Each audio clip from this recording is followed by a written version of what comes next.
Hello friend, नमस्ते। मैं सत्येंद्र कुमार फिर आज एक वीडियो लेकर के आया हूँ। ये जो वीडियो है वैकेंसी की वीडियो है। रेलवे में पहले आप लोगों ने देखा होगा कि रेलवे के पारा मेडिकल स्टाफ की वैकेंसी आई थी। तो पहले तो नोटिफिकेशन आया था, अब पूरा डिटेल आ गया है। जो फॉर्म जो भरने का जो उसका डेट है वो 17 तारीख से स्टार्ट हो गया है। वो 17 तारीख को चालू है। तो चलिए जान लेते हैं पूरा एज क्या रहेगा, क्या एलिजिबिलिटी रहेगी, क्या फीस रहेगा, क्या एग्जाम का पैटर्न रहेगा। सभी चीजें मैं इसमें कवर करूंगा। तो वीडियो में लास्ट तक बने रहिएगा। तो चलिए इसके बारे में जान लेते हैं। Railway ministry government of India ने पारा मेडिकल स्टाफ के लिए वैकेंसी निकाली है। जो वैकेंसी टोटल 1300 से 50 के आसपास है। एग्जैक्ट आगे चल कर के बताऊंगा। 1350 1350 के आसपास वैकेंसी है और ढेर सारे फैकल्टी की वैकेंसी है। तो चलिए इसके बारे में जान लेते हैं। इसका जो नोटिफिकेशन नंबर है 4/2024 करके है। 4/2024 करके इसका नोटिफिकेशन नंबर है। इसका जो ओपनिंग जो डेट है वैकेंसी का, जो फॉर्म फिलअप करना है ऑनलाइन मोड में करना है, तो 17/8/2024 से फॉर्म फिलअप करना चालू है। 17 तारीख से चालू हो गया और ये भर आखिरी जो इसका डेट रहेगा, लास्ट जो डेट रहेगा 16/9/2024 रहेगा। यानी एक महीना का आपके पास में समय दिया गया है। एक महीना में आप फॉर्म भरिए। इसके साथ में और भी अगर आप फॉर्म में कुछ करेक्शन करना है तो करेक्शन भी होगा, करेक्शन विंडो भी खुलेगा। तो करेक्शन विंडो जो रहेगा वो 17/9 से 26/9/2024 तक का रहेगा। तो करेक्शन आप ऐसे नहीं कर पाएंगे, इसमें बताऊंगा आगे। इसमें करेक्शन अगर आपको करना है तो इसके लिए रेलवे फिर फी लेगा, तभी आपको करेक्शन फॉर्म में करने देगा। जो 250 रुपया फी रहेगा, वो करेक्शन जो आगे चल के मैं बताऊंगा। तो चलिए पहले पोस्ट के बारे में जान लेते हैं कि कितना पोस्ट है, क्या मेडिकल कैटेगरी रहेगा, क्या एज रहेगा। देखिए सबसे पहला जो पोस्ट है इसमें डाइटिशियन है। लेवल 7 की वैकेंसी है। जब लेवल 7 में आते हैं, जो भी सेंट्रल गवर्नमेंट का जो नौकरी होता है 7th पे कमीशन को लेवल 7 में वो उसका जो ग्रेड पे होता है 4600 ग्रेड पे में आता है। जीपी जिसको बोलते हैं। अब जब नौकरी में आ जाइएगा तो जान जाइएगा। अगर जानिएगा, अगर ज्यादा जानना चाहते तो हमारे चैनल पे इसके लिए एक वीडियो बना हुआ है। रेलवे में किसको कितना सैलरी मिलता है ऐसा करके वीडियो है, उसका हेडिंग है, तो वो पढ़ भी सकते हैं इसके जानकारी के लिए। तो देखिए इसमें लेवल 7 में जो ग्रेड पे होता है 4600 होता है। यानी रेलवे में ग्रेड पे 14 ग्रेड पे होते हैं, 1 से लेकर के 14 तक होते हैं। तो ये जो ग्रेड पे 1800 से लेकर के आगे तक का ग्रेड पे होता है, वो मैं बता रहा हूँ, लेवल बता रहा था। लेवल 1 से लेकर के 14 तक का लेवल होता है। और ग्रेड पे जो होता है 1800 से ग्रेड पे चालू होता है। 1800, 1900, 2000, 2400, 2800, 4200, 4600, 4800, 5400 ऐसे कर करके ग्रेड पे होता है, जो आप हमारे वीडियो में देख सकते हैं। तो ये जो ग्रेड पे इनिशियल जो पे दिया है ग्रेड पे होता है 4600 का जब पे फिक्सेशन होता है तो उसका इनिशियल जो बेसिक पे रहेगा आपका 44,900 रहेगा। डाइटिशियन की बात मैं बोल रहा हूँ। जो भी लेवल 7 की जो वैकेंसी आएगी लेवल 7 में, उसका जो इनिशियल जो ग्रेड पे रहे, ये पे बैंड बेसिक पे रहेगा वो 44,900 रहेगा। 44,900 तो आपका बेसिक हो गया। और इस पे आपका 50% डीए मिलेगा। इसके बाद में इस पे जो अलाउंस रहता है, डाइटिशियन है, हॉस्पिटल में आप रहेंगे तो आपके इसमें जो अलाउंस मिलता होगा वो अलाउंस मिलेगा। यानी 45,000 पकड़िए और 22,500, 45 22,500 यानी 70 से 80,000 के बीच में आपको पेमेंट, इनिशियल पेमेंट आपको मिलेगा डाइटिशियन में, यानी लेवल 7 में। उसी प्रकार नर्सिंग भी है। नर्सिंग सुपरिटेंडेंट सेम रहेगा, इसका भी सेम चीज है। ये भी ग्रेड पे 4600 की नौकरी है। ग्रेड पे 4600 में इनिशियल जो बेसिक पे फिक्सेशन होता है 44,900 पे होगा। और इसका जो पेमेंट इसका भी बनेगा 70 से 80,000 इनिशियल पेमेंट बनेगा, पहले महीने से बनेगा। ज्यादा भी बढ़ सकता है क्योंकि इन लोग का नर्सिंग स्टाफ का नर्सिंग अलाउंस भी मिलता है। नर्सिंग अलाउंस 10 से 15,000 के आसपास नर्सिंग अलाउंस मिलता है, तो भी इसमें ऐड होगा। यानी इनको 80,000 के आसपास इनिशियल पेमेंट बनना चालू होगा। इसमें देख लीजिए मेडिकल कैटेगरी जो C1 है, एज जो है सो 20 से 43 साल के होना चाहिए। और ये जो एज की जो गणना हो जाएगा 1/1/2025 के अनुसार होगा। सीट देख लीजिएगा, सीट 713 है, नर्सिंग का 713 पोस्ट है। ऑडियोलॉजिस्ट, स्पीच थेरापिस्ट का, हाँ अब ये लेवल 6 की वैकेंसी है। देखिए लेवल 6 में का जो ग्रेड पे होता है 4200 ग्रेड पे होता है। जब आप 4200 ग्रेड पे में आएंगे तो आपका जो पे फिक्सेशन होगा, पेमेंट बेसिक पे जो इनिशियल पहले महीने से होगा, वो 4200 का पे फिक्सेशन 35,400 पे होता है। तो 35,400 और प्लस इसका 50% DA यानी 17,500, 35,400 17,700 रुपया ये हो गया।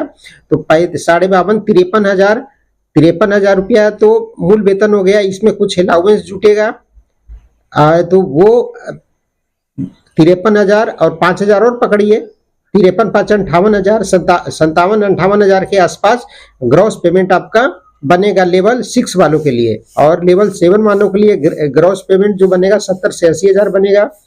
और लेवल 6 वालों के लिए 50 से 60,000 के बीच में ग्रॉस पेमेंट बनेगा। एक एकदम एक्यूरेट जानकारी जो मैं बता रहा हूँ वही होता है, वैसा ही बनता है। इसका जो मेडिकल स्टैंडर्ड होता है देख लीजिए, B1 है। रेलवे में मेडिकल स्टैंडर्ड होता है A1, A2, B1, B2, C1 ऐसे करके होता है। A1 जो होता है सेफ्टी कैटेगरी का होता है, जैसे ड्राइवर हो गया, गार्ड हो गया। उसके बाद में इंजीनियरिंग के स्टाफ होते हैं कुछ जो उनको A1 कैटेगरी का लगता है। तो इस तरह ये मेडिकल का कैटेगरी होता है जिसमें 6/9 विजन का प्रोविजन होता है। तो वो चीज होता है मेडिकल कैटेगरी। अब सीट आप देख लीजिएगा कहाँ कितना सीट है, आप किस फैकल्टी से किस ब्रांच से आपने पढ़ाई किया है। लेबोरेटरी सुपरिटेंडेंट, परफ्यूजनिस्ट हो गया, उसके बाद में ऑक्यूपेशनल थेरापिस्ट हो गया। इस तरह पोस्ट आप देख लीजिए कहाँ कितना पोस्ट है। हाँ अब लेवल 5 का बात हो गया। लेवल देखिए सीरियल नंबर 13 में फार्मासिस्ट है। फार्मासिस्ट का जो वैकेंसी है लेवल 5 की वैकेंसी है। लेवल 5 में आता है। लेवल 5 का जो ग्रेड पे होता है 2800 ग्रेड पे होता है। 2800 ग्रेड पे यानी GP 2800 GP की वैकेंसी है। 2800 GP में जब पे फिक्सेशन होता है तो 29,200 पे होता है। तो 29,200 और प्लस इसका 50% DA बनेगा, डियरनेस अलाउंस जिसको महंगाई भत्ता बोलते हैं, वो हो जाएगा। यानी 30,000 और 15,000 45,000 44,000। और प्लस इसमें अगर कुछ उनको अलाउंस मिलता होगा हॉस्पिटल का थेरापिस्ट का 44, यानी 45,000 45 से 47,000 के आसपास ग्रोस पेमेंट बनेगा। जो लेवल 5 की वैकेंसी है उसमें लेवल 5 है 14 से, रेडियोग्राफर की लेवल 5 की वैकेंसी है। और 19 एज जो है सो देख लीजिएगा उसका 19 से 36 ईयर है। और पोस्ट 264 पोस्ट है। अब आ जाते हैं लेवल 4 वाले में, cardiac technician. Cardiac technician serial number 16 का वैकेंसी है। कार्डियक टेक्नीशियन जो लेवल 4 की वैकेंसी है। लेवल 4 में जो ग्रेड पे होता है वो 2400 होता है। कार्डियक टेक्नीशियन में ग्रेड पे 2400 होता है। 2400 का जो पे फिक्सेशन होता है 25,500 पे होता है। 25,500 पे फिक्सेशन आपका होगा। पे भी और इसके बाद में यानी आपका 25,500 भी बेसिक पे हो गया। बेसिक पे हो गया आपका। और इसका 50% DA इसमें आपको ऐड होगा। अभी जो DA सेंट्रल सरकार का 50% चल रहा है तो 50% आपका इसका इसमें DA मर्ज होगा। यानी 26,000 और 13,000 39,000 यानी 40,000 के आसपास आपका ग्रॉस पेमेंट बनेगा। कार्डियक टेक्नीशियन जो लेवल 4 की वैकेंसी है। लेवल 4 की जितना भी सेंट्रल वैकेंसी लगभग पेमेंट उतना ही बनता है। थोड़ा सा अंतर क्या पड़ता है उसका अलाउंस का, जहां जहां कुछ अलाउंस ज्यादा मिलते हैं उसको थोड़ा सा बढ़ जाता है। हाँ इसमें आपका जो वो है आपका HRA वगैरह का इंक्लूड नहीं है। जो किराया घर भाड़ा बोलते हैं, हाउस रेंट अलाउंस जो बोलते हैं, इसमें इंक्लूड नहीं। अगर आप अपना घर है तो आपका सिटी के अनुसार उसमें HRA ऐड होता है। और अगर आप रेलवे क्वार्टर में रहते हैं तो HRA आपको नहीं मिलेगा। अगला वैकेंसी देख लेते हैं, ऑप्टिमिस्ट है। ये भी लेवल 4 की वैकेंसी। अब लेवल 3 वाला देख लेते हैं। देखिए सीरियल नंबर 19 पे लेबोरेटरी असिस्टेंट ग्रेड 2 का वैकेंसी है। लेवल 3 का वैकेंसी है। लेवल 3 का जो वैकेंसी होता है वो ग्रेड पे 2000 की वैकेंसी होती है। ग्रेड पे 2000 होता है उसका, जिसका पे फिक्सेशन जो होता है 21,700 पे होता है। 21,700 प्लस इसमें 50% दे यानी 10,000 और 10.5 यानी 11,000 पकड़ लीजिए। 21,000 11,000 33,000 आपका ग्रॉस पेमेंट बनेगा। इसमें आपका कुछ अलाउंस बनता होगा तो अलाउंस बनेगा। साथ में अगर आप रेलवे क्वार्टर में रहेंगे तो आपका HRA हाउस रेंट अलाउंस नहीं मिलेगा। अगर रेलवे क्वार्टर में नहीं रहते हैं, अपना घर में रहते हैं या बाहर प्राइवेट में रहते हैं, तो सिटी के अनुसार 10, 20 और 30% HRA होता है। रेलवे का प्रावधान है, रेलवे का नियम में है कि 10% सिटी के अनुसार कैटेगराइज किया गया है। 10% मिलता है, कहीं 20% मिलता है, कहीं जो जो बड़े बड़े सिटी महानगरों हैं, मुंबई, दिल्ली, कोलकाता, ये सब जगहों पे 30% एंड बेसिक का 30% उसका HRA मिलता है। तो उस अनुसार इसमें HRA बनेगा। और सीट आप देख लीजिए 94 सीट है। इसका एज जो है सो 18 से 36 साल है। मेडिकल कैटेगरी B1 है। अगला जो है फील्ड वर्कर है। फील्ड वर्कर इसका जो लेवल की है 2 की वैकेंसी है। लेवल 2 में होता है 1900 की वैकेंसी, ग्रेड पे 1900 होता है। लेवल 1 1800 की वैकेंसी होते है, केवल ग्रुप डी का वैकेंसी बोलते हैं। और लेवल 2 जो होता है 1900 के वैकेंसी होते हैं, जहां से क्लास 3 स्टार्ट होता है। क्लास 3 सर्विस रेलवे में स्टार्ट होता है। तो इसका जो पे फिक्सेशन होगा 19,900 पे होगा। 19,900 आपका बेसिक पे हो गया। इसका 50% यानी 10,000 पकड़िए, 19, 10, 29, 30,000 के आसपास आपका ग्रॉस पेमेंट बनेगा। फिर वही बताइए आपको इसमें होगा कि आप रेलवे क्वार्टर में रहते हैं तो आपको HRA नहीं मिलेगा सिटी के अनुसार 10-20%। अगर रेलवे क्वार्टर में नहीं रहते हैं तो आपको नहीं मिलेगा, और नहीं रहते हैं तो आपको HRA भी मिलेगा। इस तरह कुल जो टोटल पोस्ट है 1376 पोस्ट के लिए वैकेंसी है। आगे चल करके जान लेते हैं। देखिए इसमें और जो इंपॉर्टेंट इंस्ट्रक्शन जान लेते हैं। इंपॉर्टेंट इंस्ट्रक्शन देख लीजिए, ये पढ़ लीजिए। इसमें सीरियल नंबर 2 का पढ़िए। इसमें क्लियर मेंशन लिखा है, candidate must ensure that passes fulfill all the criteria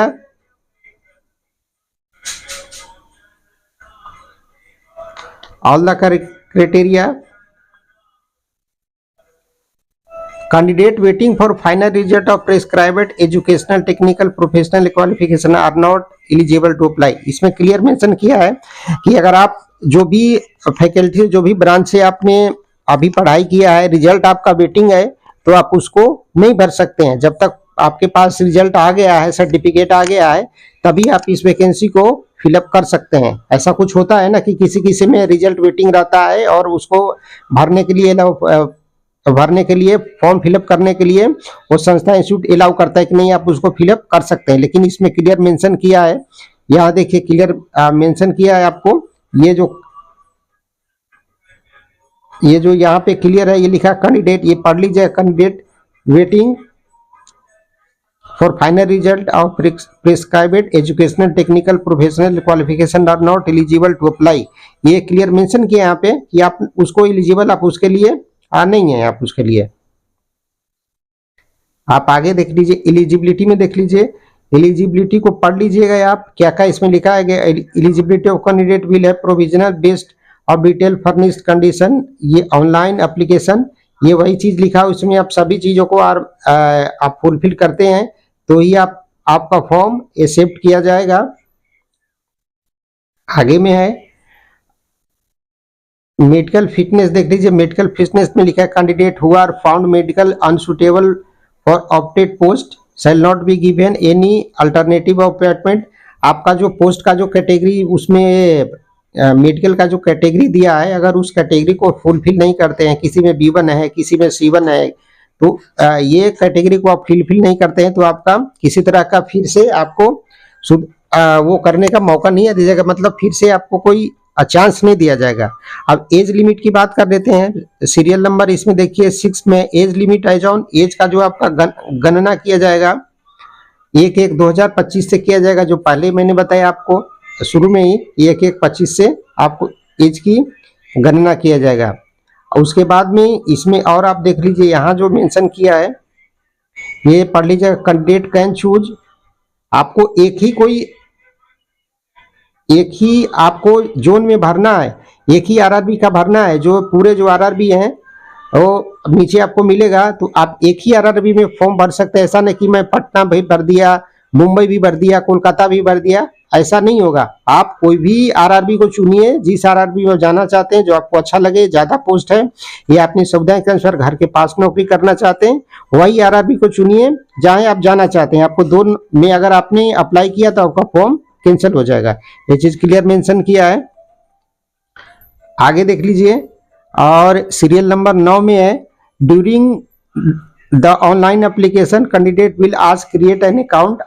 आपको जब अप्लाई करेंगे तो उसमें एक अकाउंट क्रिएट करना है, और इसमें और आगे चीज लिखा है कि अगर आपने एक बार अकाउंट क्रिएट कर लिया तो दोबारा उसमें अकाउंट में कोई भी मॉडिफाइड नहीं होगा। इसलिए आप जो भी अकाउंट क्रिएट कीजिएगा उसमें मोबाइल नंबर, फोन नंबर एकदम पूरी चेक करके दीजिएगा, समझ गए। उसमें चेक अगर आपने नहीं किया तो आपका वही चीज फिर उसमें एक्सेप्ट कर लेगा।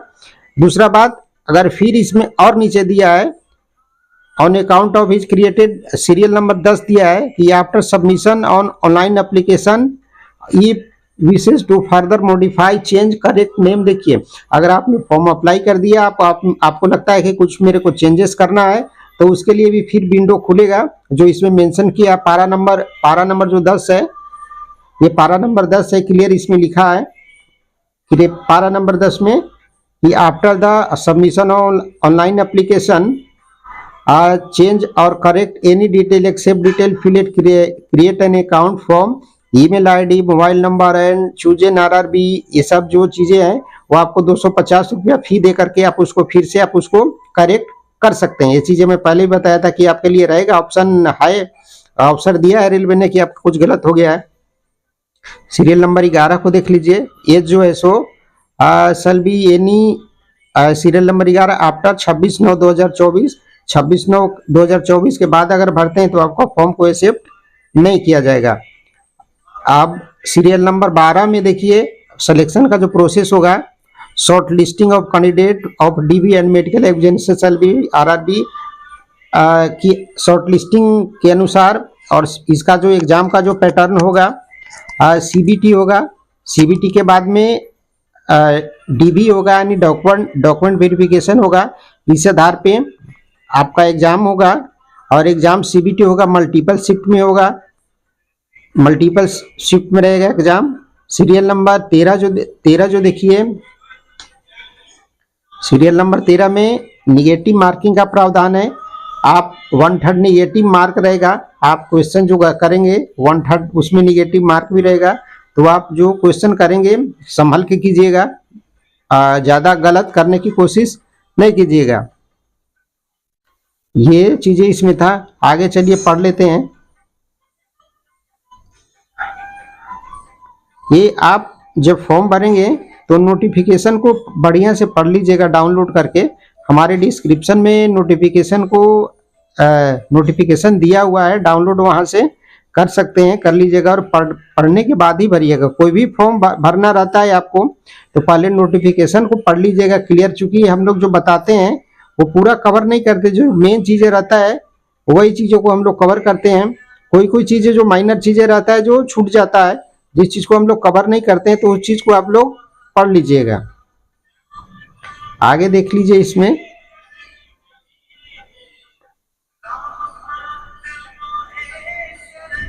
आप देखिए ये सीरियल नंबर, ये जो सीरियल नंबर है ये 1.14, इसमें दिया है पोस्टिंग के बारे में कि अगर आप मान लिया कि आप दिल्ली के लिए आपने फॉर्म भरा आरआरबी दिल्ली का, और वहां आपका पोस्टिंग हो गया, तुरंत आपने रिक्वेस्ट लगा दिया मुंबई के लिए, आपका घर मुंबई है, तो ऐसा नहीं होगा।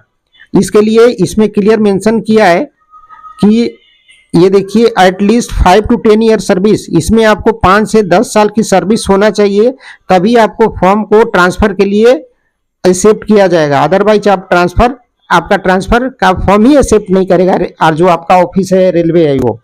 तो आप जहां आप जाना चाहते हैं, रहना चाहते हैं, वहीं के लिए आप फॉर्म को अप्लाई कीजिएगा। ये इसमें लिखा हुआ है,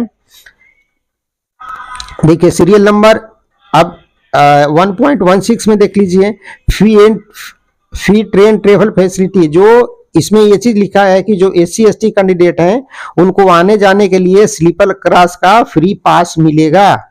किसको? ओनली एससी और एसटी कैंडिडेट को सीबीटी के लिए मिलेगा, डॉक्यूमेंट वेरिफिकेशन के लिए, मेडिकल एग्जामिनेशन के लिए आएंगे, सभी के लिए उनको रेलवे फ्री में स्लीपर क्लास का पास एफोर्ड करेगा। स्लीपर क्लास का पास यानी उनको आने जाने का कोई भी पैसा, एक पैसा एससी एसटी कैंडिडेट को नहीं मिलेगा। ये चीज नोट करके लिए उनके लिए बहुत बड़ी खुशखबरी है एससी एसटी कैंडिडेट के लिए कि उनको रेलवे पास देगा आने जाने के लिए। बाकी लोगों का तो भाई पैसा लगा के आपको आना पड़ेगा। अच्छा, इसमें सीरियल नंबर 1.20 में देख लीजिए, सीरियल नंबर 1.20 में हेल्पलाइन नंबर दिया है 10 एमएम से 5 एमएम तक का वर्किंग डे हेल्पलाइन नंबर है। ये फोन नंबर है, इसमें आरआरबी का ईमेल आईडी है, उस पर कर सकते हैं फोन करके। आप कोई भी प्रॉब्लम आ रहा है फॉर्म भरने में तो उसको आप पूछ सकते हैं। ये नीचे सीरियल नंबर 30 है, इसमें फिटनेस कैटेगरी है, मेडिकल का फिटनेस कैटेगरी क्या क्या क्राइटेरिया रहता है इसको देख लीजिएगा, पढ़ लीजिएगा। इसके बाद में नेशनल सिटीजन है, आप कौन फॉर्म को भर सकता है? इंडिया का होगा वो भी भर सकता है, नेपाल का होगा वो भी भर सकता है, भूटान का होगा वो भी सकता है, जो यहाँ से दूसरे देशों से रिफ्यूजी आए हैं तिब्बत से 2062 से पहले वो भी भर सकते हैं। तो ये भरने का क्राइटेरिया है कि दूसरे देश वाले जो अपने हैं वो भी इसको जो क्राइटेरिया दिया है वो भर सकते हैं। अब एज लिमिट देख लीजिए, किसको कितना होना चाहिए एज, एससी एसटी को कितना होना चाहिए, ओबीसी को कितना होना चाहिए, एनसीएल को कितना होना चाहिए, ईडब्ल्यूएस को। यहाँ एज दिया है 1/1/2025 को के अनुसार एज जो पहले जो बताया वैकेंसी में लिखा होता मेन पृष्ठ पे, वही चीज को यहाँ क्लैरिफाई कर दिया है कि कब से आपका डेट ऑफ बर्थ इससे पहले नहीं होना चाहिए, इसके बाद नहीं होना चाहिए। जैसे देखिए जो सीरियल नंबर 1 में 18 से 33 साल है, तो 18 से 33 साल लोअर एज कम से कम लिखा है, lower age not born after, यानी 1/1/2007 के बाद आपका जन्म नहीं होना चाहिए। और अपर एज में लिखा है ज्यादा से ज्यादा कितना होना चाहिए, तो upper age date of birth not earlier than, यानी इसमें 1/1/2092 से पहले आपका नहीं होना चाहिए। सब कैटेगरी का है, ईडब्ल्यूएस के लिए 1992 है, ओबीसी के लिए 1989 है। तो ये चीजें आप देख करके मेंशन करके देख कीजिएगा इसको। ये देखिए सीरियल नंबर 52 में एससी को एसटी को 5 साल का एज में रिलैक्सेशन मिलेगा, ओबीसी को 3 साल मिलेगा। ओबीसी जो नॉन क्रीमी लेयर है उनको 3 साल मिलेगा, और जो पीडब्ल्यूडी है उनको देख लीजिए, इसमें ईडब्ल्यूएस है उनको भी एज का रिलैक्सेशन का प्रावधान इसमें किया गया है। एजुकेशनल क्वालिफिकेशन की बात करें तो एजुकेशनल क्वालिफिकेशन इसमें लिखा है कि candidate should have requisite minimum educational qualification technical professional qualification indicate, जो पहले जो किया गया था आगे जो मिलेगा इसमें एनेक्सर ए में वैसा आपको होना चाहिए, आपके पास वो एजुकेशनल क्वालिफिकेशन होना चाहिए।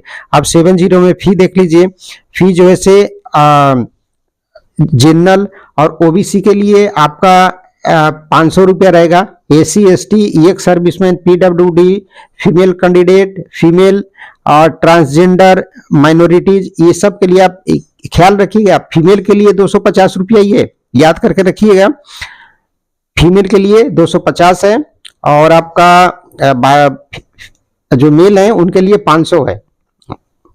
फीमेल चाहे जिस कैटेगरी में है, जनरल में भी आए ओबीसी में है, तो उनके लिए 250 रुपया ही है। ये चीजें आप और इसमें और नीचे लिखा हुआ है कि the fee of 250 shall be refunded duly deducting bank charges as applicable on appearing in CBT. आपका जब आप सीबीटी एग्जाम कंडक्ट हो जाएगा तो आपका 250 रुपया वो भी रिफंड हो जाएगा। इसमें लिखा हुआ है, इसमें भी लिखा हुआ है, आगे वाले में भी लिखा हुआ है। तो ये चीज को अच्छी बात है, आपका फ्री में हो जाएगा। नोट में देखिए लिखे only candidate who attend CBT will refund of their examination fee as mentioned above. इसमें लिखा है कि only candidate who attend CBT, आप पहला ही सीबीटी ही बस एग्जाम आपने अटेंड कर लिया तो आपका जो फी रहेगा 250 रुपया वो आपको मिल जाएगा। ये चीजें है। मोड ऑफ फी पेमेंट है, आपको ऑनलाइन करना है। ये चीजों को आप पढ़ लीजिए। और देखिए सीरियल नंबर 7.3 में क्लियरली अगर आप ईडब्ल्यूएस हैं, इकोनॉमिकली बैकवर्ड क्लास ईबीसी, तो ईबीसी का जो आपको सर्टिफिकेट होना चाहिए वो एनुअल इनकम आपके फैमिली का 50,000 से ज्यादा, not income is less than 50,000 से कम होना चाहिए, तभी आपका ईडब्ल्यूएस में काउंट होगा। इसलिए आपको सर्टिफिकेट जो पहले से तहसीलदार से जहां से भी आप बनवाते हैं, वो आपका जो सर्टिफिकेट बनवाना है 50,000 से एनुअल इनकम कम बनवाना है, तभी आप ईडब्ल्यूएस में आएंगे। अदरवाइज आप ईडब्ल्यूएस में आपको काउंट नहीं किया जाएगा। इसमें देख लीजिए, इसमें क्लियर मेंशन किया है। आगे देख लेते हैं। आगे इस सब चीजों को आप पढ़ लीजिएगा, पढ़ने के बाद आप फॉर्म को वो भरिएगा।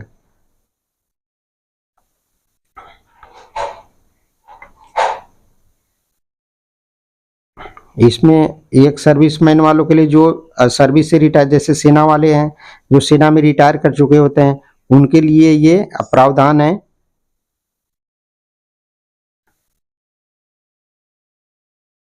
हाँ, अब ये देखिए सीरियल नंबर 12, ये इंपॉर्टेंट है। ये सीरियल नंबर 12 उनके लिए इंपॉर्टेंट है जो कहीं स्टेट में या सेंट्रल में नौकरी करते हैं और फिर से इस नौकरी में आना चाहते हैं। उनके लिए एनओसी लगेगा, नो ऑब्जेक्शन सर्टिफिकेट लगेगा। तो एनओसी आपको अभी नहीं लगेगा, जब आपका डीबी होगा यानी डॉक्यूमेंट वेरिफिकेशन होगा, उस समय आपको एनओसी को आपको प्रोड्यूस करना है, प्रोवाइड करना है उनको। अभी भरने के टाइम पे आपको एनओसी नहीं लगेगा। इसमें क्लियर मेंशन किया हुआ है, देखिए क्लियर मेंशन किया है इसमें। लिखा है informing employer shortlisting candidate should produce NOC from employer on the date of DBC. देखिए डीबी, ये डीबी के टाइम पे आपको डेट फॉर्म को वो करना है आपको।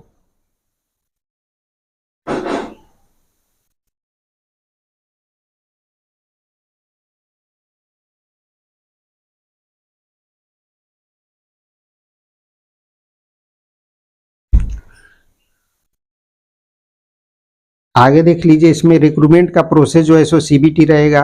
और सीबीटी के बाद में सीरियल नंबर 13 देखिए, 13.4 में 13.4 में आपका क्वेश्चन पेपर जो 100 क्वेश्चन होगा, जिसके लिए आपको 90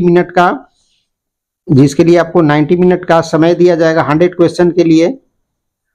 ये सीरियल नंबर इसमें है, सीरियल नंबर 13 पॉइंट, इसमें 100 क्वेश्चन रहेंगे, 90 मिनट का आपको समय दिया जाएगा।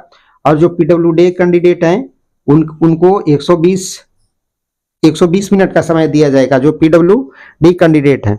ये इसका, और आपका क्वेश्चन नीचे आ जाता है। क्वेश्चन देख लीजिए सीरियल नंबर 13.7 में आपको जो टोटल क्वेश्चन आएंगे, आपका थ्योरी से जो क्वेश्चन आएगा 70 क्वेश्चन आएंगे, 70 मार्क का रहेगा। 10 क्वेश्चन आएंगे आपको जनरल अवेयरनेस का, 10 नंबर का रहेगा। Arithmetic, general intelligence and reasoning का 10 क्वेश्चन आएगा, 10 मार्क का रहेगा। जनरल साइंस का 10 क्वेश्चन रहेंगे, 10 मार्क का रहेगा। इस तरह टोटल 100 मार्क का क्वेश्चन रहेगा। पीडब्ल्यूडी छोड़ के बाकी लोगों के लिए 90 मिनट का समय रहेगा, और 1/3 इसमें माइनस मार्किंग रहेगा, जो पहले आपको बता चुका हूं। ये चीज एग्जामिनेशन का था। कैंडिडेट का जो ये शॉर्ट लिस्टिंग होगा, इसमें देखिए, इसमें लिखा है सीरियल नंबर 13.9 में, ये 13.9 है। ये 13.9 में पढ़िए इसको। इसमें लिखा है 13.9 में, short listing of candidate for document verification and employment will be made strictly on their merit based the performance of candidate in CBT subject to securing minimum qualifying marks prescribed for the committee. Minimum qualifying marks prescribed for unreserved EWS is 40% और OBC and SC ST is 30%. ये prescribed इसका qualification का है कि कम से कम आपका 40% रहेगा EWS unreserved के लिए, और SC और OBC के लिए 30% रहेगा, और SC ST के लिए 25% है। आप क्वालिफाई रहेंगे उसके लिए। ये चीजें इसमें प्रावधान है। आगे देख लीजिए, इसमें आगे पढ़ लीजिएगा आप नोटिस को। और जो आपका जो एग्जाम होगा मल्टीपल शिफ्ट में होगा, तो इसके लिए नॉर्मलाइजेशन का भी प्रावधान है। कैसे मार्क का नॉर्मलाइजेशन होगा इसमें दिया हुआ है। इसमें ये चीजें आप इसको पढ़ लीजिएगा। डीबी के चलिए आगे बता लेते हैं। डीबी हाउ टू अप्लाई, कैसे आपको अप्लाई करना है ये पढ़ लीजिएगा।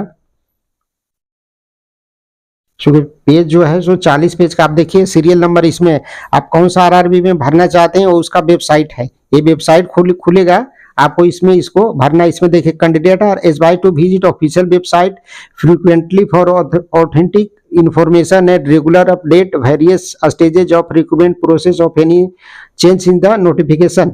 ये अब इस वेबसाइट पे कुछ भी चेंज होता है जहां से आप भरेंगे तो इस वेबसाइट पे जा करके आपको चेक करने के लिए बोलता है कि आपको जहां जिस रेलवे को भरेंगे उसको वेबसाइट पे रिफ्लेक्ट होगा, आप उसको पढ़ लीजिएगा। इसमें दिया है मॉडिफिकेशन ऑफ एप्लीकेशन में जो आपको पहले बताया वही है इसमें कि आप 250 रुपया दे करके आप इसको मॉडिफाई अपने उसको कर सकते हैं। जो आपने फोन नंबर गलत डाला है, ईमेल आईडी गलत डल गया तो फिर आप उसको इसको कर सकते हैं। इसमें मॉडिफिकेशन में है, ये थोड़ा है पढ़ लीजिएगा आप। रिजेक्टेड एप्लीकेशन क्या कंडीशन दिया है, invalid application oblique rejection 16 serial number को आप पढ़ लीजिएगा क्या इसमें कुछ है। वो चूंकि वीडियो बहुत लंबा हो जा रहा है तो मैं पढ़ नहीं पा रहा हूँ। फ्री ट्रेवल फैसिलिटी मैंने बता दिया आपको, SC ST को मिलेगा वेरिफिकेशन का। यूज ऑफ अनफेयर, ये तो जब एग्जाम में होगा तो हर एग्जाम में लिखता है कि आपको ये चीजें अनफेयर में नहीं करना है। ये चीजें देख लीजिएगा। एब्रिविएशन क्या का, SC का CBT का एब्रिविएशन दिया है क्या होता है, इसमें तो ज्यादा कुछ देखने की आपको जरूरत नहीं है। ये दिया है पैरामीटर, देखिए इसमें दिया है पोस्ट का पैरामीटर। नर्स के लिए ग्रेड पे 44,900 रहेगा, मेडिकेट कैटेगरी C1 रहेगा, ये चीजें दिया है। और यहाँ पे देखिए मिनिमम एजुकेशनल क्वालिफिकेशन, इस चीज को इंपॉर्टेंट है, इस चीज को आपको पढ़ लीजिएगा। इसमें काका खोज रहे हैं, इसको पढ़ने के पूरी आप पढ़ लीजिएगा। कौन किस पोस्ट के लिए क्या मेडिकल ये एजुकेशनल क्वालिफिकेशन रहेगा, ये चीज को आपको पढ़ने के बाद ही आपको फॉर्म को फिलअप करना है। आपको ये चीज को आप पढ़ लीजिएगा इस चीज को। ये देखिए ये चीज इंपॉर्टेंट था जो मैं आपको बता दिया कि किस पोस्ट के लिए क्या एजुकेशनल क्वालिफिकेशन रहने वाला है। ये चीज अब आसान अच्छे से आप पढ़ लीजिएगा, उसको गौर करके पढ़िएगा चूंकि बहुत ही इंपॉर्टेंट है ये सभी पोस्ट का जो रहा है। ये पढ़ लीजिएगा। इसके बाद में आप देखिए ये जो पोस्ट चीजें है, वैकेंसी किस रेलवे में कितना वैकेंसी है। आप मैं पहले आपको बताया कि आप अगर घर जाना चाहते हैं तो इसके अनुसार आप घर के पास रहना चाहते हैं तो आप उसी RRB में भरिएगा जहां आप घर जाना चाहते हैं, नहीं तो आपका ट्रांसफर जल्दी होने वाला नहीं है। 10 साल 5 साल के बाद ही ट्रांसफर का एप्लीकेशन एक्सेप्ट किया जाएगा, अदरवाइज नहीं किया जाएगा। तो आप घर के पास रहना चाहते हैं या जहां वैकेंसी मिले ज्यादा है वहां जाना चाहते हैं, इसको आप देख लीजिएगा। देखिए सभी RRB का पूरा वैकेंसी का डिटेल दिया हुआ है, कहाँ कितना वैकेंसी है, ये अनरिजर्व कितना है, SC कितना है, ST कितना है, EWS कितना है, PWD कितना है, एक सर्विसमैन कितना है। तो ये देख करके आप पूरा इसको भरिएगा। ये पूरा डिटेल उसी का है? ये जो पूरा डिटेल है उसी का है, ये भर लीजिएगा देख करके। पूरा जो है वो रेलवे का ही है, इसमें देख करके भर लीजिएगा। और अब सिलेबस देखिए, ये सिलेबस को आप देख लीजिएगा कि उसमें क्या क्या क्वेश्चन पूछेगा। ये सबके लिए दिया है, cardiac technician, clinical psychology dietitian, ये सब चीजें आप देख लीजिएगा। देखने के बाद ही फॉर्म को आप भरिएगा कि क्या क्या आपको इसमें सहूलियत होगा क्वेश्चन पेपर आपको रीड करने में।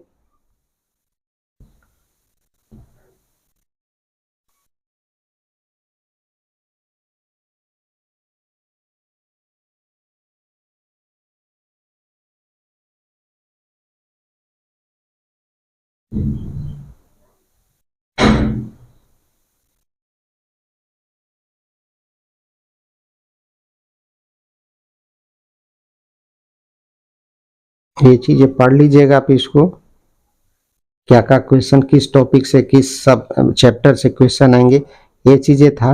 इसमें जनरल नंबर ऑफ पोस्ट रहेगा, ये क्या रहेगा, ये सब चीजें पढ़ लीजिएगा लगभग। अब इसके बाद में नीचे जो पूरा जो दिया हुआ है सर्टिफिकेट के बारे में दिया हुआ है, OBC सर्टिफिकेट कैसा रहेगा, SC ST सर्टिफिकेट कैसा रहेगा, PWD कैसा सर्टिफिकेट रहेगा, EWS के लिए क्या सर्टिफिकेट रहेगा। ये जो देखने के इसमें जो इसमें देता है यही सेम चीज है। सर्टिफिकेट जो है सो आपको उसमें लगता है, आपको तहसील में जब बनाएंगे तो वही सेम चीजें रहता है, तहसील से बना सकते हैं, यहाँ से करने की कोई जरूरत नहीं है। एक और इसमें परफॉर्मा बैकवर्ड क्लास के लिए भरना है, जो देखिए डिक्लेरेशन लिखा हुआ है नेक्स्ट सेकंड डे में, proforma for declaration to be submitted other backward class candidate at the time of document verification. Document verification के टाइम पे ये परफॉर्मा भर के लेकर के जाना है। इसमें लिखना है कि आई आई जैसे मेरा नाम परवीन आपका हो गया तो आई परवीन, या सुनीता आप बहन है तो लेडीज हैं तो सुनीता लिखिएगा, और पिताजी का यहाँ नाम रहेगा, residence of village town, district इतना, स्टेट इतना, hereby declare I belong to the, इसमें कास्ट का नाम लिखना है, आप किस कास्ट से, आप सब कास्ट, जैसे आप मान लिया कि राजपूत से हैं तो इसमें, या जो भी ब्राह्मण से हैं, बनिया से हैं, जो भी कास्ट है उसमें सब कास्ट इसमें मेंशन करना है। Which is categorized as a backward classes by government of India, इसमें ये लिखना है कि गवर्नमेंट ऑफ इंडिया के द्वारा एक कास्ट को कैटेगराइज किया गया है। इसमें ये ऐसा भर करके आपको डीवी के टाइम पे लेके जाना है। ये देखिए वही चीज है, income certificate to be produced by EWS के लिए ये इनकम सर्टिफिकेट का इसमें प्रावधान है। ये चीजें तो है, यही चीजें इसमें पूरा 7 पेज तक का है, ये इसका डिटेल रहा। तो चलिए फिर हम अगले वीडियो में मिलेंगे आपसे, तब तक के लिए आप हमारे चैनल को सब्सक्राइब करके रखिएगा, क्योंकि जैसे ही मैं कोई नया वीडियो डालूं तो आपको मिल सके और शायद वो आपके लिए वो हेल्पफुल हो सके। तो फिर अगले वीडियो में आपसे मिलते हैं। आप पक्का आप मेरे चैनल को सब्सक्राइब करके रखिएगा, जिससे आपको कोई वीडियो डालूं तो आपको काम आ सके। ये देख लीजिए वही सेम चीजें है इसमें, कोई ये खत्म हो गया, ये सर्टिफिकेट का ही था। तो चलिए दोस्त फ्रेंड, फिर अगले वीडियो में तब आपसे मिलते हैं, तब तक के लिए नमस्ते, थैंक यू।